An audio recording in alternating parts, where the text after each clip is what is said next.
Hey guys, this is Katie Weaver, and I am going to build our service grid for December. Wanted to let you guys be a part of it. So this is a crystal grid, and we are building it in the attempts to be able to use it together as a team to continue to spread compassion on our planet, especially this holiday season that tends to be a real challenge for some people. So you'll see I've got my supplies laid out. This is our grid surface. It's sea salt on a platter here. And I've already drawn our design into it. I didn't want to bore you with putting you through me drawing it 300 times. So it's set and ready. And then I've got all of our stones ready. They're already blessed and ready to go. So we're just going to go ahead and lay the grid. So first, we're going to do our outline in aquamarine. I really love aqua for the true blue color. I love the color of aquamarine. To me really symbolizes unconditional love and unconditional acceptance. So I think it's a good tool for this application, certainly. So lay it first. And these of course are tiny little aquamarine, which I love chip stones and tiny tumbleds for the grid because you can do a lot of design work with them. So I think these aquas are just perfect.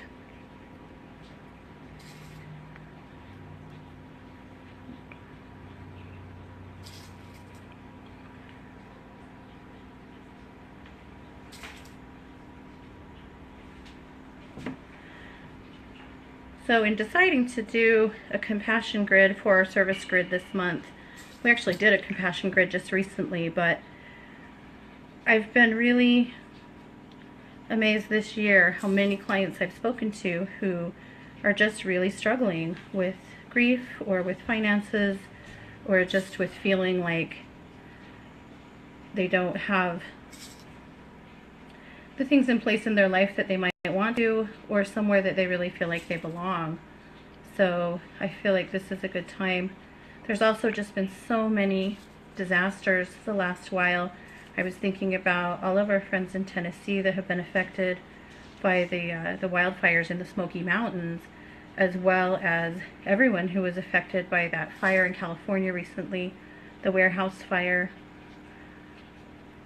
And of course, everybody that's protesting in Standing Rock, all of the water protectors that are there in really unforgiving weather conditions and continuing to do their work and follow their passion because, their spirits are guiding them in that direction.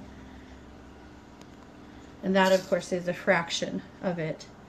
But in talking about compassion, I think that we have to take a close look at our own neighborhoods, our own communities, and start there. Do you have a neighbor who's just gone through a hard thing? Or do you perhaps have any shut-in neighbors or elderly that really don't have anybody? Do you have people in your community that are going through hard times? Do you have friends that you need to reach out to a little bit more?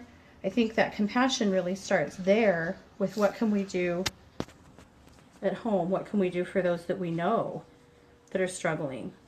We see this a lot in the US, that we have so many homeless veterans and we have so much hunger in our country, and yet we're constantly looking outside of the country for humanitarian service. And don't get me wrong, I feel like that humanitarian service is absolutely necessary and it should be offered, but sometimes we forget to look in our own backyard and remember that there are plenty here in our own country, whether you're in the US or you're somewhere else, that are suffering and can use our compassion. And then I think we have to extend that conversation to just basic daily behavior in how are we treating the clerk in the store? How are we treating the telemarketer on the phone? How are we treating those who we interact with on a daily basis? And is it really the way of compassion? Are you showing people the kind of treatment that they really deserve? And sometimes it's more than that. I mean, it's certainly true that people mistreat us, and our first instinct, of course, is to defend ourselves. There was recently a gentleman that used to be a New York Jets football player that was shot and killed in a road rage incident. in New Orleans just a couple of weeks ago. And it was such a horrible and unnecessary thing. And of course his family is just destroyed, and the shooter's family is destroyed over this. And it was so unnecessary. From watching the news reports, it looks like there was really poor behavior on both of their parts. You know, and certainly he never deserved to be shot. But they both could have made a different decision in the way they chose to interact with each other. You know, if somebody had chosen compassion over ego, maybe nobody would have died that day. I think also it's really important to have an ongoing dialogue with our kids about compassion. So frequently I speak to you guys, to my clients, to discover that you have kids that are struggling with being bullied, with some pretty astonishingly bad treatment from their schools or from so-called friends. And I think that we have to continually work towards, you know, helping our kids understand the need for heightened compassion and how to recognize someone who needs our compassion, as well as, you know, expecting that for themselves. Okay, so I've just about got this laid. It's kind of an intricate design, but I think it turned out exactly the way I wanted it. I wanted it to be more lacy and less flower, so I think we got there. All right, perfect. Okay, so then we're going to lay a rose quartz.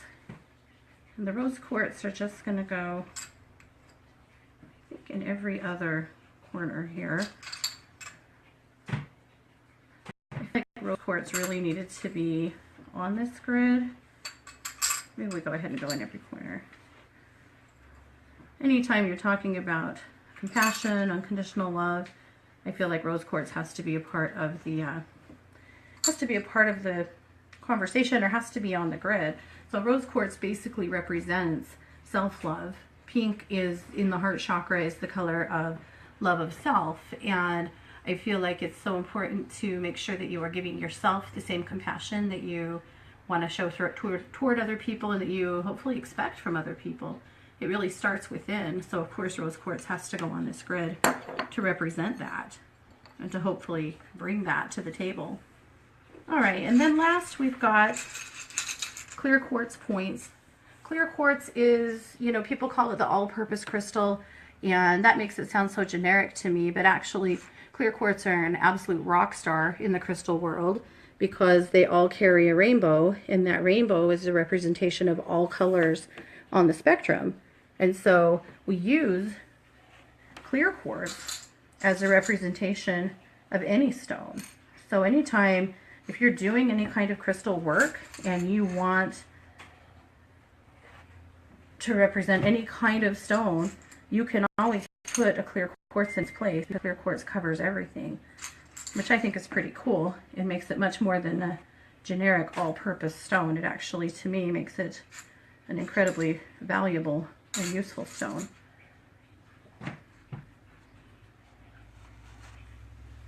Okay, perfect.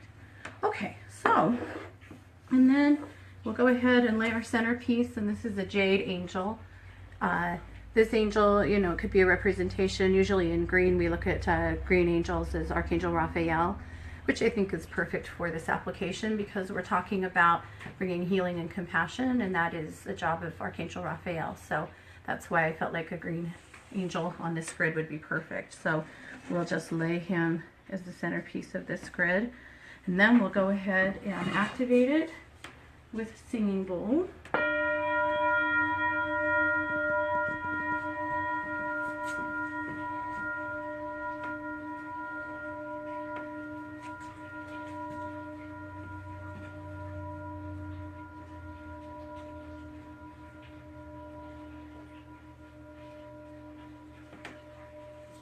Perfect.